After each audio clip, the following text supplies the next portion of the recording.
बिस्मिल्लाहिर्रहमानिर्रहीम। अस्सलाम वालेकुम। This is Munir Ahmad. Dear students, हम क्रोमोसोम्स एंड डीएनए के चैप्टर को डिस्कस कर रहे हैं, जिसमें हमने क्रोमोसोम्स का जनरल कॉन्सेप्ट बताया कि क्रोमोसोम्स क्या है, इसको नाम किसने दिया। फिर उसके बाद हमने नेक्स्ट जो लेक्चर था उसमें क्रोमोसोम्स के नंबर्स पे बात की। फिर उसके बाद जो नेक्स्ट लेक्चर था उसमें हमने टाइप्स ऑफ क्रोमोसोम्स के बाद नंबर्स ऑफ क्रोमोसोम्स को भी डिस्कस किया था। फिर हमने कंपोजिशन ऑफ क्रोमोसोम्स को डिस्कस किया कि क्रोमोसोम्स के अंदर कौन कौन से कंपोनेंट्स है। तो क्रोमोसोम्स के अंदर आपको पता है कि फॉर एग्जांपल ये क्रोमोसोम है, तो क्रोमोसोम्स के जब क्रोमेटिड को या क्रोमोसोम्स को जब खोला जाए तो खोलने के बाद हमें यह पता चलता है कि क्रोमोसोम के अंदर डबल स्ट्रैंडेड स्ट्रक्चर है, जिसको हमने डीएनए का नाम दिया था। और उसके बाद जिस चीज के ऊपर डीएनए के स्ट्रैंड्स लिपटे होते हैं उनको हमने प्रोटीन का नाम दिया था। तो 1910 तक यह बात तो कंफर्म थी कि जो कैरेक्टरिस्टिक्स ट्रांसफर होते हैं पेरेंट से ऑफस्प्रिंग में, वो कैरेक्टरिस्टिक्स क्रोमोसोम्स की वजह से होते हैं, और उसको हमने नाम दिया था क्रोमोसोमल थ्योरी ऑफ इनहेरिटेंस। तो क्रोमोसोमल थ्योरी ऑफ इनहेरिटेंस ने हमें यह बताया था कि जो पेरेंट से ऑफस्प्रिंग में कैरेक्टरिस्टिक्स ट्रांसफर होते हैं वो क्रोमोसोम्स की वजह से होते हैं। उसके बाद बायोलॉजिस्ट जो थे उन्होंने सोचना शुरू कर दिया कि क्रोमोसोम्स भी तो डीएनए एंड प्रोटीन से मिलकर बनता है, तो इनमें से क्या दोनों कैरेक्टरिस्टिक्स को ट्रांसफर करने के लिए रिस्पॉन्सिबल है, इंपॉर्टेंट है, या उनमें से डीएनए है ट्रांसफर करने कैरेक्टरिस्टिक्स को ट्रांसफर करता है, या प्रोटीन कैरेक्टरिस्टिक्स को ट्रांसफर करता है। इसी बात को प्रूफ करने के लिए हमने टॉपिक स्टार्ट किया था जिसका नाम है DNA as hereditary material. DNA as hereditary material का यह मतलब है कि डीएनए ही क्या कैरेक्टरिस्टिक्स को ट्रांसफर करता है या डीएनए के अलावा कोई और चीज है। अगर डीएनए है कैरेक्टरिस्टिक्स को ट्रांसफर करने वाला तो उसको हम डिफरेंट एक्सपेरिमेंट से प्रूफ करते हैं। पहला एक्सपेरिमेंट जो ग्रिफिथ एक्सपेरिमेंट था, उसमें हमने डिटेल से डिस्कस किया कि कोई ऐसा मटेरियल मौजूद है जो एक बैक्टीरिया से कैरेक्टरिस्टिक्स को दूसरे बैक्टीरिया में लेके आता है। अगर वो लेक्चर आपने नहीं देखा प्रीवियस लेक्चर, तो उस लेक्चर को पहले देखें ताकि ये समझें कि अगर वो लेक्चर आपकी समझ में आ गया तो ये लेक्चर 90% आपका कंसेप्ट क्लियर है। तो पहले उस लेक्चर को अगर नहीं देखा तो उस लेक्चर को देख ले। हमने ये कहा था कि डीएनए हेरेडिटरी मटेरियल को प्रूफ करने के लिए 3 एक्सपेरिमेंट्स मौजूद हैं। एक एक्सपेरिमेंट को हमने कहा था कि जो पहला एक्सपेरिमेंट जो हमने डिस्कस कर चुके हैं, जिसको हमने ग्रिफिथ एक्सपेरिमेंट कहा। फिर उसके बाद अभी हम एवरी एक्सपेरिमेंट डिस्कस करेंगे। इसके बाद हर्शी एंड चेस का एक्सपेरिमेंट आएगा। एक्सपेरिमेंट्स प्रूफ किसको कर रहे हैं कि डीएनए ही हेरेडिटरी मटेरियल है। अगर आपको याद हो, ग्रिफिथ एक्सपेरिमेंट में ग्रिफिथ ने बैक्टीरिया लिया था और बैक्टीरिया की एक स्पीशी ली थी जो निमोनिया काज करती है, जिसका नाम है स्ट्रेप्टोकोकस निमोनिया। ये वो बैक्टीरिया है जो निमोनिया काज करता है। निमोनिया रिस्पायरेटरी डिजीज है, लंग्स की डिजीज है। उसने इस स्ट्रेप्टोकोकस निमोनिया की 2 टाइप ली थी। एक उसने एस टाइप ली थी, अगर आपको याद हो, और एस टाइप आपको पता है पैथोजेनिक थी क्योंकि इसके ऊपर पॉलीसेकेराइड कैप्सूल था। और दूसरी उसने आर टाइप लिया था जो नॉन पैथोजेनिक था क्योंकि इसके ऊपर कैप्सूल नहीं था। डीएनए इसके अंदर भी जेनेटिक मटेरियल मौजूद था और जेनेटिक मटेरियल इसके अंदर भी मौजूद है। अब ये जो कैप्सूल बेसिकली कौन बनाता था? ये डीएनए ही बनाता था क्योंकि इसके जीन्स ही प्रोडक्ट बनाते हैं। और आर टाइप में वो जीन्स वो वाले मौजूद नहीं थे जो इसके कैप्सूल बनाते हैं। तो क्या dear students S type disease cause करता था या डेथ काज करता था? तो डेफिनेटली आपका आंसर होगा यस, ये डेथ को काज करता था माइस में। फिर मैं आपसे अगर यह पूछूं कि आर टाइप डेथ काज करता था तो आपका आंसर होगा आर टाइप नॉन कैप्सुलेटेड था, नॉन पैथोजेनिक था, इस वजह से ये डिजीज नहीं काज करता था, इस वजह से इसको हम कहते हैं नो डेथ काज। फिर हमने जब एस टाइप को हीट किल किया था, हीट करके इसकी जो कैप्सूल थी उसको मार दिया था, लेकिन जीन्स उसके अंदर डीएनए मौजूद था। तो जब उसको मारने के बाद उसको इंजेक्ट किया गया तो क्या डेथ काज हुई थी? तो डेफिनेटली आपके माइंड में यही आंसर होगा कि सर डेथ काज नहीं हुई थी, क्योंकि अब जो एस टाइप था उसके जेनेटिक मटेरियल तो पैथोजेनिक वाला था, लेकिन कैप्सूल डिस्ट्रॉय हो चुकी थी सॉरी, उसने डेथ काज नहीं की थी, नो डेथ। अच्छा फिर जी लास्ट में उसने यह किया था कि mixture of R type and heat kill type. तो मुझे यह बताएं, क्या आर टाइप डेथ काज करता था? तो आपके माइंड में यही आंसर आएगा कि सर नहीं करता था।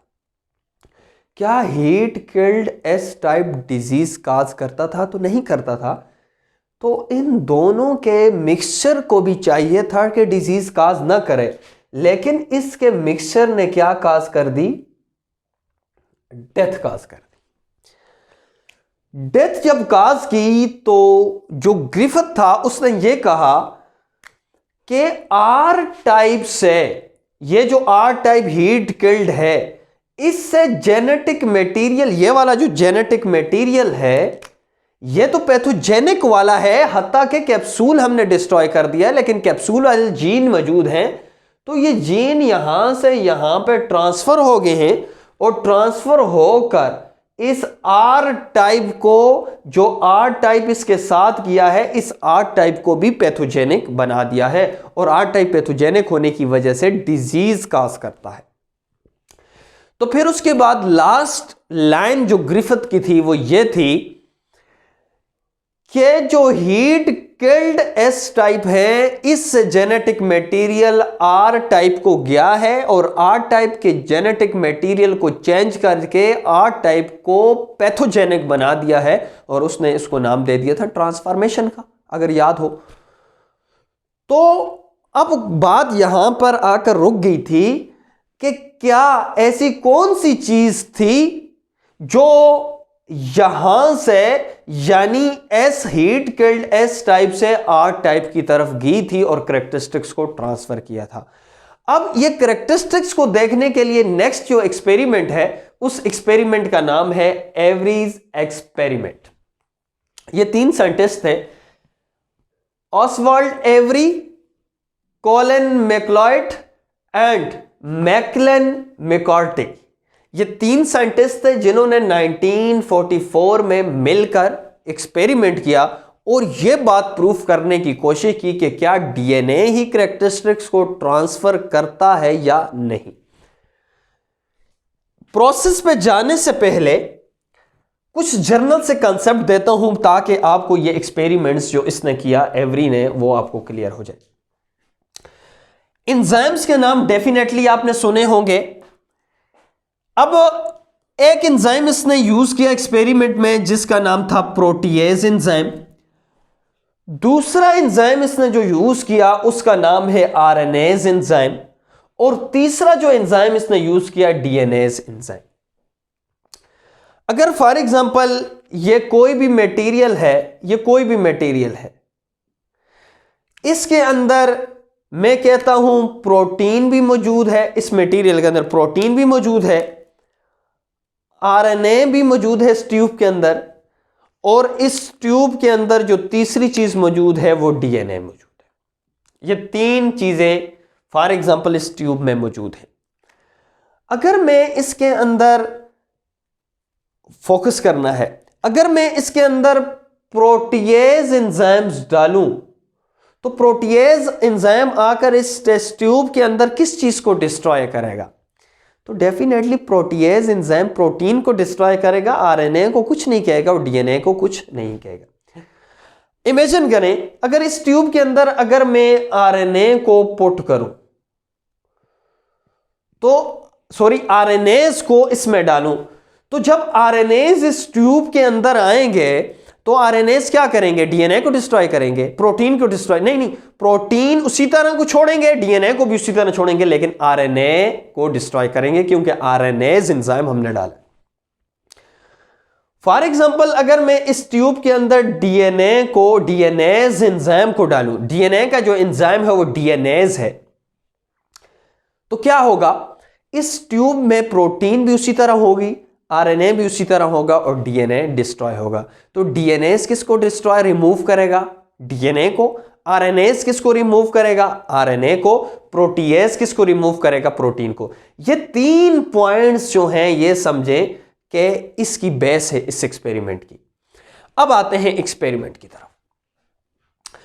जो एवरी था उसने मिक्सचर बनाया, mixture of heat killed S type and R type.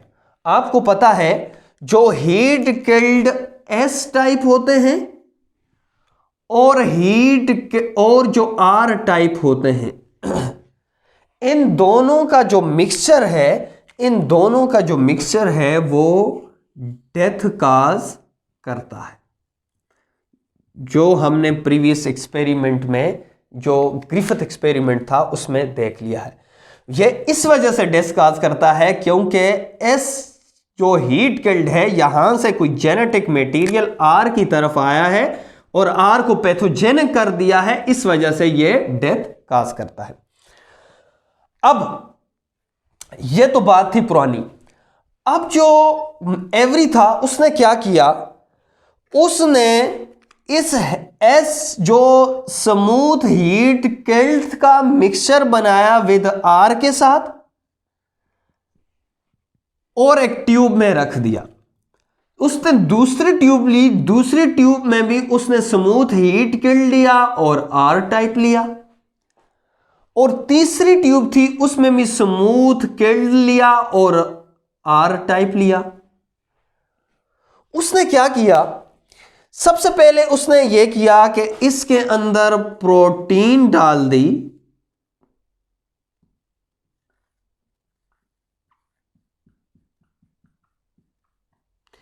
इस ट्यूब के अंदर उसने क्या पुट कर दिया? प्रोटीन नहीं, सॉरी, प्रोटीएज एंजाइम्स को डाल दिया।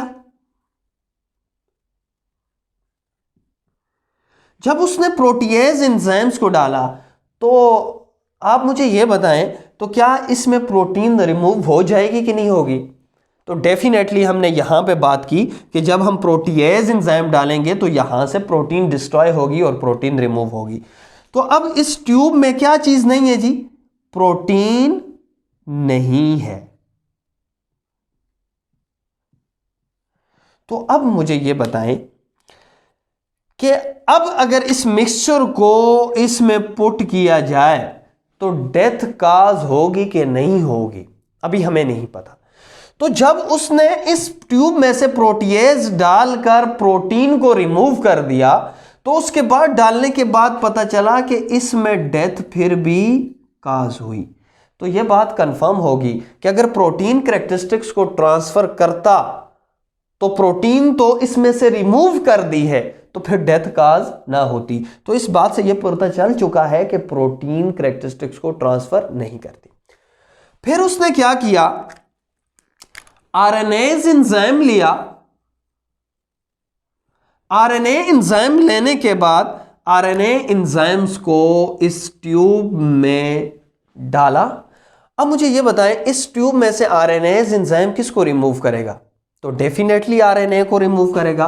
तो इसमें से रिमूव हो गया जी आरएनए। जब आरएनए रिमूव हो गया तो रिमूव करने के बाद जब उसने ये मिक्सचर माइस में इंजेक्ट किया तो इसकी डेथ फिर भी काज हो गई। तो इसका क्या मतलब हुआ? अगर आरएनए कैरेक्टरिस्टिक्स को ट्रांसफर करता तो आरएनए को तो हमने निकाल दिया है, तो फिर डेथ काज ना होती। अब फिर इसने नेक्स्ट क्या किया? उसने लास्ट में डीएनएज एंजाइम लिया। उसने डीएनएज एंजाइम लिया और डीएनए किसको डिस्ट्रॉय करेगा, किस चीज को रिमूव करेगा, डीएनए को रिमूव करेगा। तो यहां से क्या चीज रिमूव हुई, डीएनए रिमूव हो गया। जब डीएनए रिमूव हो गया इस मिक्सचर में से, तो मिक्सचर में रिमूव होने के बाद जब इसको माइस में इंजेक्ट किया गया तो इसकी डेथ काज ना हुई, ये जिंदा रहा। तो इसका क्या मतलब हुआ, इसका यह मतलब हुआ कि डीएनए कैरेक्टरिस्टिक्स को ट्रांसफर करता था और डीएनए को जब हमने निकाल दिया तो अब उसमें डेथ काज ना हुई। तो इस एक्सपेरिमेंट से यह बात प्रूफ हो चुकी है कि जो ट्रांसफर ग्रिफ्थ एक्सपेरिमेंट में जो ट्रांसफॉर्मेशन हुई थी वो ट्रांसफॉर्मेशन असल में इस डीएनए की हुई थी। अगर इस डीएनए को रिमूव किया जाए तो कैरेक्टरिस्टिक्स ट्रांसफर नहीं होगी। तो इस एक्सपेरिमेंट से यह पता चला है कि ट्रांसफर जो कैरेक्टरिस्टिक्स को ट्रांसफर करने वाला मटेरियल है वो डीएनए है। इंशाल्लाह नेक्स्ट लेक्चर में हर्शी एंड चेस का एक्सपेरिमेंट पढ़ेंगे जो फर्दर इस बात को प्रूफ करेगा कि डीएनए हेरिडिटी मटेरियल है और यही आरएनए, यही जो डीएनए ही ऐसा मटेरियल है, जेनेटिक मटेरियल है जो कैरेक्टरिस्टिक्स को ट्रांसफर करता है। अब इसको जल्दी से समराइज करते हैं, आज हमने क्या डिस्कस किया।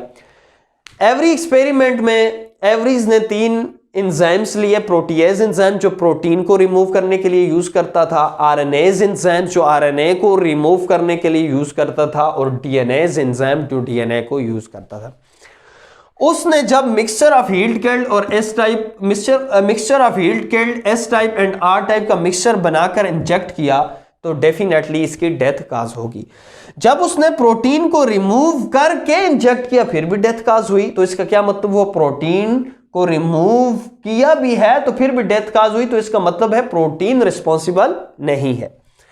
फिर उसने क्या किया, आरएनएज एंजाइम डाले और आरएनएज एंजाइम डालने के बाद आरएनए को रिमूव करके इंजेक्ट किया तो फिर भी डेथ काज हुई। तो इसका क्या मतलब हुआ, अगर आरएनए कैरेक्टरिस्टिक्स को ट्रांसफर करता तो फिर आरएनए को तो हमने रिमूव कर दिया तो फिर डेथ काज क्यों हुई। तो फिर उसने लास्ट में डीएनएज एंजाइम डाले और रिमूव क्या किया डीएनए, और जब उसके में इंजेक्ट किया तो कोई डेथ काज ना हुई, वो जिंदा बच गया। तो इसका क्या मतलब हुआ, डीएनए ही कैरेक्टरिस्टिक्स को ट्रांसफर करता है। इंशाल्लाह नेक्स्ट लेक्चर में मिलते हैं। अगर आपको कोई भी क्वेश्चन हो इस टॉपिक से रिलेटेड, जर्नल हो, तो कमेंट सेक्शन में कमेंट्स कीजिए, अपना फीडबैक लाजमी दीजिए। इंशाल्लाह नेक्स्ट लेक्चर में मिलते हैं। अल्लाह हाफ़िज़।